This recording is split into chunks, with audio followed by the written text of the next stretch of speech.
हम सब छोटे होते हैं ना, तो हमें किसी ना किसी चीज़ को कलेक्ट करने की बड़ी आदत होती है। आप देखेंगे आपने भी अपने बचपन में कुछ ना कुछ कलेक्ट ज़रूर किया होगा। कोई स्टैम्प है, कोई कॉइन है, कोई टॉयज़ है, किसी तरह की चीज़ों का कलेक्शन हमारे पास कहीं ना कहीं रहता है। किसी को कार्स का शौक होता है तो वो टॉय कार की का भी कलेक्शन करते हैं। तो ये कलेक्शन जो है वो आगे चलकर बहुत ही बेशकीमती हो जाता है। तो आज भी हम कुछ ऐसा ही पढ़ने वाले हैं, जहाँ पर हमारे लेखक ने अपनी पुस्तकों का कलेक्शन करके एक अपनी खुद की लाइब्रेरी बना ली। हम्म। हेलो एवरीवन, मैं रूपाली वर्मा। आज लेकर आए हैं हम class 9th Hindi course B का संचयन भाग 1 का अंतिम अध्याय। हमने अभी तक अपनी दोनों बुक पढ़ ली हैं और आज हम अपनी सेकेंड बुक का अंतिम अध्याय कर रहे हैं। और ये अंतिम अध्याय हमारे इसी कलेक्शन के इंटरेस्ट को दिखा रहा है। हमारे लेखक धर्मवीर भारती जी, इन्होंने अपने बचपन से ही बहुत सारी बुक्स कलेक्ट करी। उन्हें जो गिफ्ट में मिली, उनके पिताजी ने दी या उन्होंने अपने पैसे से खरीदी, इन सभी को कलेक्ट करके उन्होंने अपना एक छोटा सा लाइब्रेरी बनाई। और उसी के बारे में आज हमें ये बता रही हैं। क्या है? मेरा छोटा सा निजी पुस्तकालय। निजी मतलब मेरा अपना पुस्तकालय। यानी एक तो होता है प्राइवेट, पब्लिक के लिए, सबके लिए होता है, लेकिन कुछ चीज़ें होती हैं जो सिर्फ हमारे लिए होती हैं। यहाँ पर भी कुछ ऐसा ही है। यहाँ पर हम लेखक का अपना खुद का जो है लाइब्रेरी के बारे में जानेंगे। तो ये चैप्टर शुरू करें। सबसे पहले हम लेखक धर्मवीर भारती जी के बारे में जानेंगे, फिर हम पाठ की रूपरेखा देखेंगे और फिर उसके बाद पाठ का सार। ठीक है, तो चलिए शुरू करते हैं फटाफट। सबसे पहले जैसे मैंने बोला कि हम लेखक के बारे में जानने वाले हैं। धर्मवीर भारती का जन्म 25 दिसंबर 1926 को अतरसुइया इलाहाबाद में हुआ। तो आप ये ध्यान रखना, 25 दिसंबर 1926, अतरसुइया इलाहाबाद। हिंदी साहित्य के प्रसिद्ध हस्ताक्षर धर्मवीर भारती आधुनिक हिंदी साहित्य के प्रमुख लेखक, कवि, नाटककार और सामाजिक विचारक थे। ये हिंदी की प्रमुख साहित्यिक पत्रिका धर्मयुग के प्रधान संस्थापक थे। तो ध्यान रखिएगा, मोस्टली जो कवि या लेखक रहे वो कहीं ना कहीं पत्रकारिता से भी जुड़े रहे। तो जो एक पत्रिका निकलती थी धर्मयुग, ये उसके संस्थापक रहे। इस संपादन में डॉक्टर धर्मवीर भारती की मुख्य पहचान बनी, किंतु इसके पूर्व उनकी रचनाएं गुनाहों का देवता, ठंडा लोहा, कनुप्रिया और सूरज का सातवां घोड़ा इत्यादि हिंदी साहित्य ने अपनी पहचान बना चुकी है। इसमें कई ऐसी, इन्होंने ऐसी बहुत सी रचनाएं लिखी जिन पे फिल्में भी बनी हैं, ध्यान रखिएगा। इनकी मृत्यु सन 1997 में हुई। उन्होंने उपन्यास, कहानी, नाटक, निबंध, कविता आदि विधाओं में साहित्य सृजन किया है। तो उन्होंने सिर्फ ऐसा नहीं है कि एक ही विधा में काम किया, उन्होंने अलग अलग कई विधाओं पर काम किया है। धर्मवीर भारती ये पद्मश्री की उपाधि के साथ व्यास सम्मान एवं अन्य कई राष्ट्रीय पुरस्कारों से अलंकृत हुए हैं। तो उन्हें ये सारे सम्मान भी मिले हैं। चलिए, ये तो हमारे लेखक थे। अब हम आ गए पाठ की रूपरेखा, यानी कि इस पूरे पाठ में हम देखने या पढ़ने क्या वाले हैं। प्रस्तुत आत्मकथ्यात्मक अंश में लेखक ने पुस्तकों के प्रति अपना प्रेम और लगाव अभिव्यक्त किया है। लेखक ने घर इतनी ही पुस्तकें और पत्रिकाएं आती थीं कि उसे बचपन से ही पुस्तकें पढ़ने का शौक लग गया। लेखक के पास अपना एक छोटा सा पुस्तकालय था। इस पाठ का अध्ययन पाठकों को पुस्तक पढ़ने और उन्हें ढंग से रखने के लिए प्रेरित करता है। तो यहाँ पर क्या था, देखिए, उनका जो फैमिली बैकग्राउंड था, उनके यहाँ सबको पढ़ने का बड़ा शौक था, जिस वजह से बहुत सारी न्यूज़पेपर, मैगजीन्स, बुक्स उनके यहाँ आती रहती थी। इसी वजह से लेखक को भी पढ़ने का शौक लगा और लेखक ने फिर अपना कलेक्शन स्टार्ट किया। ये चीज़ें अब ये पाठ जब हम पढ़ेंगे ना, तो बहुत हद तक आप भी प्रेरित होंगे कि हमें भी पुस्तकें पढ़नी चाहिए। चलिए पाठ शुरू करते हैं। पाठ थोड़ा सा लंबा है, इसलिए इसको हमने अलग अलग अंशों में विभक्त किया है। तो मतलब आप हर एक अंश को एक हेडिंग के साथ समझोगे। लेखक के जीवन और मृत्यु के बीच संघर्ष। अब ये कहानी शुरू कहाँ से हो रही है? लेखक को दिल का दौरा पड़ा था। एक नहीं, दो नहीं, 3 पड़ गए, जिसकी वजह से इनका हार्ट लगभग आधा काम करना बंद कर चुका था। 60% जो है उसका प्रयोग नहीं था, यानी कि सिर्फ 40% काम कर रहा था। तो इस कंडीशन में भी वो हॉस्पिटल में नहीं रहकर अपने पुस्तकालय में रहने की जिद करते हैं। ठीक है, तो चलिए देखते हैं। लेखक को जुलाई 1989 में दिल्ली तीन तीन हार्ट अटैक पड़े। कितने पड़े? 3 पड़े हार्ट अटैक। कई डॉक्टरों ने कह दिया कि वे अब नहीं बचेंगे, परंतु डॉक्टर बोनेज ने हिम्मत नहीं हारी। तो एक डॉक्टर हैं बोर्जेस, उन्होंने हिम्मत नहीं हारी। उन्होंने लेखक को 900 वोल्ट के शॉक दिए। अब एक साथ 3-3 जो उनको हार्ट अटैक पड़े, तो सभी ने कहा कि भाई 3 हार्ट अटैक के बाद कौन बचता है, और वो भी जल्दी जल्दी पड़े। लेकिन जो है डॉक्टर ने बोला कि नहीं, तो उन्होंने 900 वोल्ट का शॉक दिया। यदि कहीं भी एक कण प्राण शेष होंगे तो हार्ट रिवाइव यानी पुनर्जीवित करने की आशा बंधी थी कि भाई आदमी तो मर ही रहा है, एक बार कोशिश कर लो। डॉक्टर ने किया और हुआ भी यही।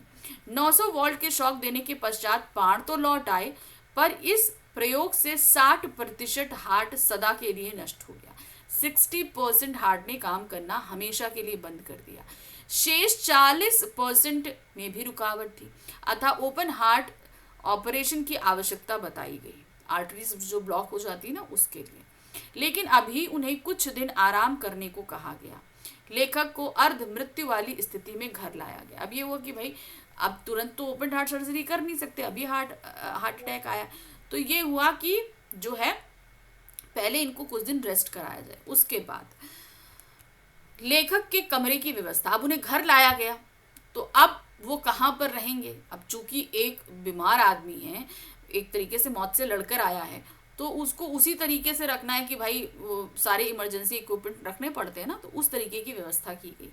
लेखक की जिद थी कि उसे किताब वाले कमरे में ही रखा जाए, यानी कि उनकी लाइब्रेरी में ही रखा जाए।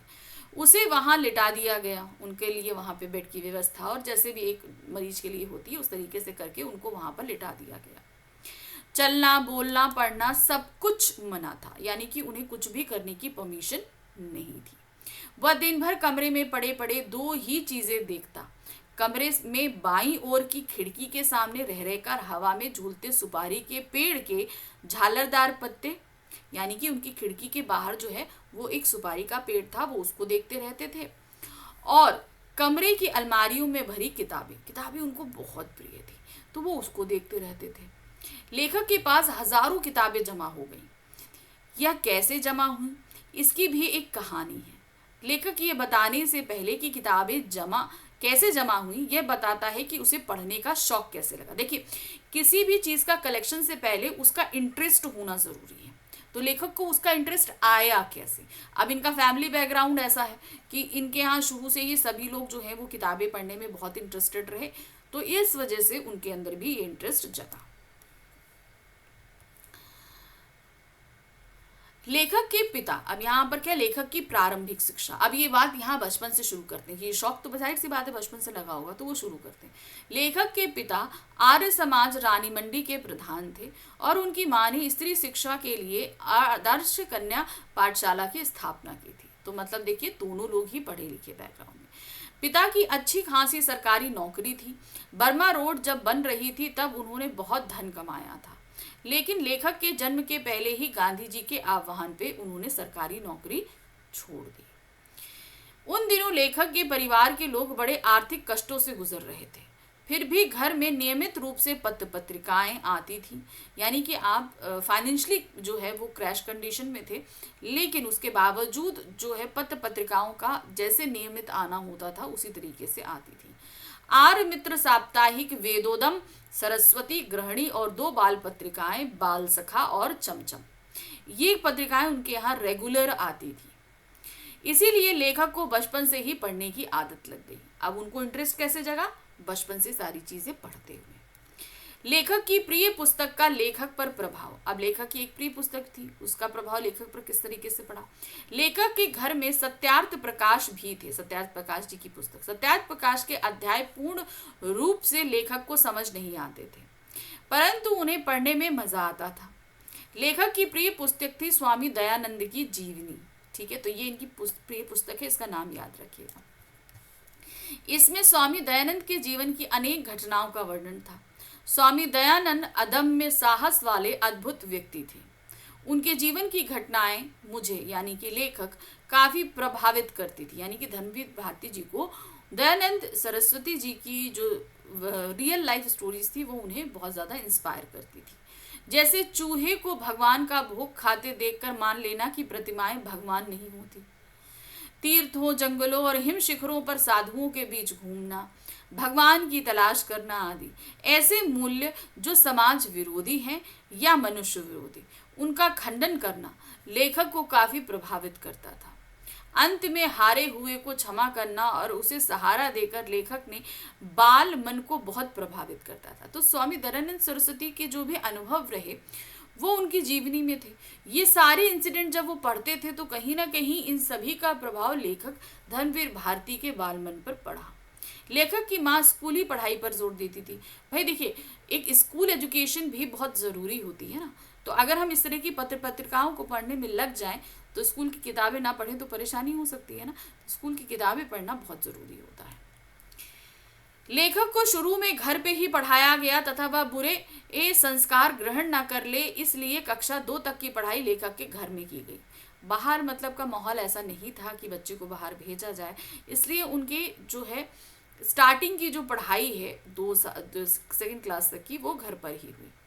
लेखक को स्कूल में 3री कक्षा में भर्ती कराया गया। 3rd क्लास में इन्हें स्कूल में डाला गया। उस दिन शाम को पिताजी उसे घुमाने ले गए और लोकनाथ की दुकान पर ताजा अनार का शरबत पिलाया। उन्होंने लेखक से पाठ्यक्रम की पुस्तकें पढ़ने का वादा लिया कि भाई तुम अभी तक तो ये पुस्तकें बहुत पढ़ते आए, लेकिन अब जो आपकी सिलेबस की बुक्स हैं वो आपको पढ़नी है। ये प्रॉमिस उनके पिताजी ने अपने बेटे से लिया। लेखक अच्छे नंबरों से पास होता चला गया। 5वीं कक्षा में वह फर्स्ट आया तथा अंग्रेजी में सबसे अधिक नंबर लाने पर उसे अंग्रेजी की 2 पुस्तकें इनाम में मिली। तो भाई चूंकि पढ़ने में बहुत अच्छे थे, पिताजी से वादा किया था, तो उन सारे वादों के मुताबिक वो काफ़ी फर्स्ट क्लास में पास होते रहे। और 5th क्लास में जब वो फर्स्ट क्लास में पास हुए तो उन्हें 2 पुस्तकें अंग्रेजी की गिफ्ट में मिली। एक किताब में 2 छोटे बच्चे घोंसले की खोज में बागों में भटकते हैं। इस किताब के कारण लेखक को पक्षियों की जातियों, बोलियों और उनकी आदतों के विषय में काफी जानकारी मिलती है। दूसरी किताब ट्रस्ट द रग में पानी के जहाजों की कथा थी। कौन कौन सा माल लाद कर लाते हैं, कहाँ से लाते हैं और कहाँ ले जाते हैं, नाविकों की जिंदगी कैसी होती है, कैसे कैसे द्वीप उन्हें मिलते हैं, कहाँ वेल होती है, कहाँ शार्क होती है, इन सभी बातों की जानकारी लेखक को इस पुस्तक को पढ़ने से मिली। तो एक तरीके से समुद्र जो हम जिससे बिल्कुल अनभिज्ञ हैं उसके संसार से परिचय कराया इस दूसरी बुक ने। इन सभी बातों की जानकारी लेखक को इस पुस्तक को पढ़ने से मिली। इन किताबों ने लेखक के लिए एक नई दुनिया का दरवाजा खोल दिया। दूसरी किताब ट्रस्टी द रग में पानी के जहाजों की कथाएं थी। कौन कौन सा माल लादकर कहाँ लाते, कहाँ ले जाते, इन सारी बातों की पूरी जानकारी यहाँ पर उनको देखने के लिए मिली थी। अब आते हैं निजी पुस्तकालय की शुरुआत। अब देखिए, इनको 2 पुस्तकें मिल गई हैं। सबसे पहले लेखक के पिताजी ने अलमारी का एक खाना खाली कर कर उसकी दोनों किताबें वहां रखते हुए उसे निजी पुस्तकालय की शुरुआत की और कहा, मतलब एक प्रोपोर्शन खाली किया कि तुम अपनी किताबें यहाँ रखो और अपनी लाइब्रेरी खुद बनाओ। और खाली करते हुए उन्होंने कहा क्या, आज से ये खाना तुम्हारी अपनी किताबों का है, ये तुम्हारी अपनी लाइब्रेरी है। इस प्रकार एक बच्चे की लाइब्रेरी प्रारंभ हुई और धीरे धीरे इसका विस्तार होता गया। किताबें एकत्र करने का उत्साह। इलाहाबाद भारत के प्रख्यात शिक्षा केंद्रों में से एक रहा है। इलाहाबाद में आप देखेंगे ना, उसका विश्वविद्यालय जो पुराने जितने शिक्षा केंद्र है उसका हब कहा जाता है इलाहाबाद। ईस्ट इंडिया कंपनी द्वारा स्थापित पब्लिक लाइब्रेरी से लेकर मदन मोहन मालवीय द्वारा स्थापित भारती भवन तक यहाँ पर है। विश्वविद्यालय की लाइब्रेरी तथा अनेक कॉलेजों की लाइब्रेरियां तो है ही, लगभग हर मोहल्ले में अलग अलग लाइब्रेरी भी थी। अब इसे हब क्यों कहा जाता है, क्योंकि बहुत सारी लाइब्रेरी हैं, हर मोहल्ले की भी अपनी एक लाइब्रेरी है। अपनी लाइब्रेरी कभी वैसी होगी यह तो वह स्वप्न में भी नहीं सोच सकते थे। कौन? लेखक भी नहीं सोच सकते थे कि उनके पास भी उनकी अपनी एक लाइब्रेरी होगी। उनके अपने मोहल्ले में एक लाइब्रेरी थी, हरि भवन। स्कूल की छुट्टी होते ही लेखक वहां पढ़ने चला जाता था। लेखक के पिता दिवंगत हो चुके थे, यानी कि उनका देहावसान हो चुका था, इसीलिए लाइब्रेरी का चंदा चुकाने का पैसा नहीं था। अतः वहीं बैठकर किताबें निकलवा कर पढ़ता रहता था। अब किताबें घर लेकर आओगे तो तुम्हें उसके पैसे देने पड़ेंगे, वहीं निकालो, वहीं पढ़ो और वहीं रख दो तो तुम्हें पैसे नहीं देने पड़ते थे। तभी से लेखक पर किताबें इकट्ठी करने की सनक चढ़ गई कि भाई मैं भी खरीद लूंगा किताबें। परंतु पैसे के अभाव के कारण वह उस समय ऐसा ना कर पाया। हरिभवन में ही लेखक का परिचय बंकिम चंद्र चट्टोपाध्याय की दुर्गेश नंदिनी, कपाल कुंडला और आनंद मठ से टॉलस्टॉय की अन्ना केरेनिना, विक्टर हुगो तथा पेरिस का कुबड़ा, सर्वसरीज का विचित्र वीर आदि उपन्यासों से हुए। तो इन्होंने देखिए जहां बंकिम चंद्र चट्टोपाध्याय की किताबों को पढ़ा, वहीं इन्होंने टॉलस्टॉय की किताबों को भी कहाँ पढ़ा? हरिभवन में। लेखक द्वारा अपने पैसे से खरीदी गई पहली पुस्तक। अभी तक उन्हें 2 पुस्तकें गिफ्ट में मिली थी, अभी तक उन्होंने खरीदी नहीं थी। अब उनको जो है कैसे उन्होंने अपनी पुस्तक खरीदी। लेखक के पिता की मृत्यु के बाद तो उस पर आर्थिक संकट और भी बढ़ गया। वह एक ट्रस्ट के सहायतार्थ मिले धन से सेकेंड हैंड पाठ्य पुस्तकें खरीदता था, यानी कि अपनी सिलेबस की बुक भी क्या है, वो एक ट्रस्ट द्वारा दिए गए पैसों से खरीदता था, लेकिन वो भी सेकेंड हैंड रहती थी। एक बार इंटरमीडिएट पास करने पर पुरानी पाठ्य पुस्तकें बेचकर बीए की सेकेंड हैंड पुस्तकें खरीदी तो 2 रुपए बच गए। लेखक देवदास फिल्म के एक गाने दुख के दिन अब बीतत नाही को अक्सर गुनगुनाता रहता था। उन दिनों देवदास आई थी वो तो। माँ ने धीरज बंधाते हुए समझाया कि दिल इतना छोटा क्यों करते हो, दुख के दिन बीत जाएंगे। अब जब वो ये गाते रहते थे तो माँ ने बोला कि भाई दुख के दिन बीत जाएंगे, तुम इतना क्यों घबरा रहे हो। उन्होंने लेखक से पिक्चर देखकर आने को कहा, पर वह पिक्चर देखने के स्थान पर उन 2 रुपयों से देवदास नामक पुस्तक ही खरीद लाया। तो ये थी उनकी पहली पुस्तक। उसने 10 आने में किताब खरीदकर शेष बचे पैसे माँ के हाथों पर रख दिए। यह देखकर माँ की आंखों में आंसू आ गए। यह उनकी अपने पैसों से खरीदी पहली पुस्तक थी। लेखक को पुनर्जीवन। अब लेखक जो है जब पुस्तकालय में थे तो उनको अभी तक हार्ट अटैक 3 पड़ चुके थे। किस तरीके से उनके अंदर इंटरेस्ट जागा और कैसे उन्होंने बुक्स का कलेक्शन शुरू किया, अभी तक हमने वो देखा। अब पुनर्जीवन पे आते हैं उनके। आज लेखक के पास पुस्तकों के संकलन के में विभिन्न विषयों पर अनेक लेखकों की हजारों पुस्तकें थी। बहुत सारे कवि और लेखक उस रूम में मौजूद थे। उनके बीच लेखक स्वयं को भरा भरा सा महसूस करता था। लेखक का ऑपरेशन सफल होने के बाद उसे देखने आए मराठी के वशिष्ठ कवि विंदा करिंदकर ने सच कहा था कि भारतीय सैकड़ों महापुरुष जो पुस्तक रूप में तुम्हारे चारों ओर विराजमान हैं, इन्हीं के आशीर्वाद से तुम बचे हो। इन्होंने तुम्हें पुनर्जीवन दिया है। लेखक ने मन ही मन सबको प्रणाम किया, विंदा को भी और उन महापुरुषों को भी। तो इस तरीके से लेखक को पुनर्जीवन मिला, क्योंकि कुछ समय तक जब वो उस लाइब्रेरी में रहे तो रहने के साथ ही जब वो ठीक हो गए, फिर उनका जो है ओपन हार्ट सर्जरी जो होनी थी वो हुई और उसके बाद वो बिल्कुल सही हो गए। ठीक है ना। तो ये थे हमारे लेखक धर्मवीर भारती और उनका छोटा सा निजी पुस्तकालय। ठीक है। तो देखा हमने कि कैसे उन्होंने पुस्तकों को एकत्र किया, उनके अंदर इंटरेस्ट आया, सब कुछ उन्होंने किया। तो आप भी कुछ ऐसा ही कलेक्शन कीजिए जो आपको आगे चलकर काफ़ी याद रहेगा। तो इसी तरीके से हम लेकर आएंगे अपना अब दूसरी बुक, यानी कि तीसरी बुक।